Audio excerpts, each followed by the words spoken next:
B J പിക്കെതിരെയുള്ള പരിഹാസം ഇനി അവസാനിപ്പിക്കാം. ബി ജെ പിക്ക് നിലമ്പൂരിൽ സ്ഥാനാർത്ഥിയായി. കഴിഞ്ഞ ദിവസങ്ങളിൽ വലിയ രീതിയിലുള്ള വിമർശനം ഉണ്ടായിരുന്നു. ബി ജെ പിക്ക് സ്ഥാനാർത്ഥിയില്ല, ബി ജെ പി വോട്ട് മറിക്കും, ബി ജെ പി മറ്റ് സ്ഥാനാർത്ഥികളെ തോൽപ്പിക്കാൻ വേണ്ടി തയ്യാറെടുക്കുന്നു എന്നൊക്കെ പറയുന്ന വലിയ രീതിയിൽ ബി ജെ പിയെ വലിയ രീതിയിൽ കടന്നാക്രമിച്ചിട്ടുള്ള വാർത്തകളുണ്ടായിരുന്നു. ബി ഡി ജെ സ്ഥാനാർത്ഥി നിൽക്കുന്നില്ല എന്നുകൂടി വാർത്ത വന്നിരുന്നു.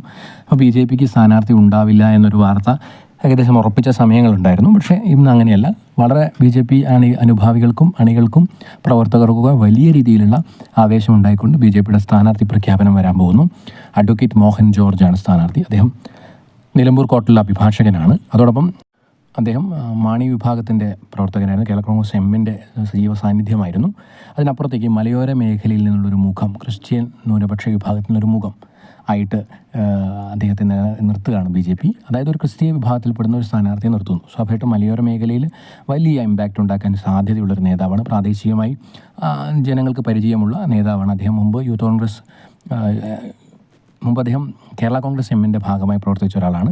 കേരള കോൺഗ്രസ് ബിയുടെ ഭാഗമായിട്ട് അദ്ദേഹം പ്രവർത്തിച്ചിരുന്നു. ഇപ്പോൾ അദ്ദേഹം ബി ജെ പിയിലാണ്. ബി ജെ പിയുടെ സ്ഥാനാർത്ഥിയായിട്ട് അദ്ദേഹം മത്സരിക്കാൻ ഒരുങ്ങുകയാണ്. അദ്ദേഹത്തിൻ്റെ പേര് ഏകദേശം ഉറപ്പായിട്ടുണ്ട്. അദ്ദേഹത്തിൻ്റെ ഇന്ന് തന്നെ പ്രഖ്യാപനം ഉണ്ടാവുമെന്നാണ് നമ്മൾ കരുതുന്നത്. രാജീവ് ചന്ദ്രശേഖരൻ ഇന്നലെ പറഞ്ഞിരുന്നു നാളെ തന്നെ പ്രഖ്യാപനം ഉണ്ടാവും എന്നുള്ളത്. അപ്പോൾ ഇന്ന് ബി ജെ പിയുടെ സ്ഥാനാർത്ഥിയായിട്ട് മോഹൻ ജോർജ് വരും. അത് വലിയ ഇമ്പാക്റ്റ് ചിലപ്പോൾ പ്രത്യേകിച്ച് ക്രിസ്ത്യൻ വിഭാഗത്തിൽ നിന്നൊരു സ്ഥാനാർത്ഥിയാണ്. ക്രിസ്തീയ വോട്ടുകളിൽ ഒരു വിഭാഗം വോട്ടുകൾ ചിലപ്പോൾ ക്യാൻവാസ് ചെയ്യാൻ അദ്ദേഹത്തിന് സാധിച്ചേക്കാം.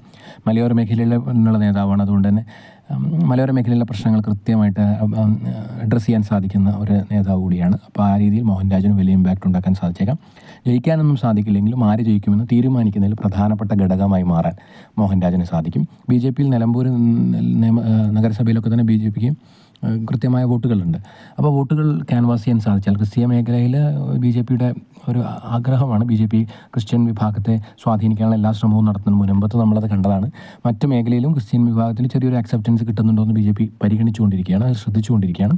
അപ്പോൾ അതിനൊരു പരിഗണന എന്ന രീതിയിൽ ക്രിസ്ത്യൻ വിഭാഗത്തിനൊരു പരിഗണന നിലയ്ക്കാണ് മോഹൻ ജോർജിനെ സ്ഥാനാർത്ഥിയാക്കുന്നത്. ഏതായാലും അദ്ദേഹം ഒരു നല്ല അഭിഭാഷകനാണ്. അദ്ദേഹം നിലമ്പൂർ കോടതിയിലെ അഭിഭാഷകനാണ്. അതുകൊണ്ട് തന്നെ അദ്ദേഹത്തിന് പൊതുജനങ്ങളുമായിട്ട് നല്ല ബന്ധമുള്ള നേതാവാണ്. അപ്പോൾ ആ രീതിയിൽ മലയോര മേഖലയിൽ നിന്നൊരു നേതാവ് എന്ന രീതിയിൽ ബി ജെ പി പ്ലേസ് ചെയ്യുന്നു.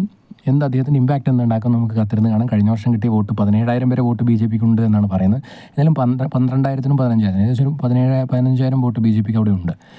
ആ വോട്ട് ബി ജെ പിക്ക് പിടിക്കാൻ സാധിച്ചാൽ അത് സ്വാഭാവികമായിട്ടും ബി ജെ പിയുടെ വിജയമായിട്ട് കാണാം. ആ ബി ജെ പി പിടിക്കുന്ന വോട്ടും രണ്ട് മുന്നണികൾക്കും ബുദ്ധിമുട്ടുണ്ടാക്കും എന്നുള്ളതാണ് നമുക്ക് മനസ്സിലാക്കാൻ സാധിക്കുന്നത്. കാത്തിരുന്ന് കാണാം എന്താണ് സംഭവിക്കാൻ പോകുന്നത്, നമുക്ക് കാത്തിരുന്ന് കാണാം. ഏതായാലും ബി ജെ പി സ്ഥാനാർത്ഥിയെ നിർത്തുന്നു. ത്രികോണ മത്സരം ചതുഷ്കോണ മത്സരമായി മാറും. പി വി അൻവറും കൂടി മത്സരത്തിന് ഇറങ്ങുകയാണ്. അപ്പോൾ 4 പേർ കൃത്യമായിട്ട്, അതായത് ബി ജെ പിയും പി വി അൻവർ തമ്മിലൊരു മത്സരം ഉണ്ടാവും തോന്നുന്നു. ആരാണ് ഏറ്റവും കൂടുതൽ വോട്ട് പിടിക്കുക എന്നുള്ളതിൽ അത് വലിയ ഇമ്പാക്റ്റ് നിലമ്പൂരിലുണ്ടാക്കും. മറ്റ് 2 സ്ഥാനാർത്ഥികളുടെ വിജയത്തിൽ ഉണ്ടാക്കുകയും ചെയ്യും.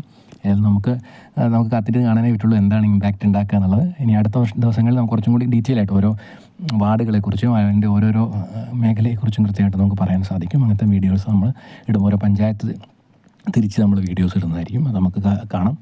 അപ്പോൾ നിലമ്പൂരിലെ ബി ജെ പി സ്ഥാനാർത്ഥി വരുന്നു. ഓൾറെഡി നല്ല മത്സരമാണ് നടക്കുന്നത്. അതിനിടയിൽ ബി ജെ പി സ്ഥാനാർത്ഥിയോട് വരുമ്പോൾ പൊട്ടിപ്പാറുന്ന മത്സരമായിട്ട് മാറും. ഇന്ന് പി വി അൻവർ അദ്ദേഹത്തിൻ്റെ സ്ഥാനാർത്ഥിത്വം പ്രഖ്യാപിക്കുമെന്നാണ് കരുതുന്നത്. അങ്ങനെയാണെങ്കിൽ ഒരു ചതുഷ്കോണ മത്സരത്തിന് നിലമ്പൂർ ഒരുങ്ങുകയാണ്. നമുക്ക് കാത്തിരുന്ന് കാണാം എന്താണ്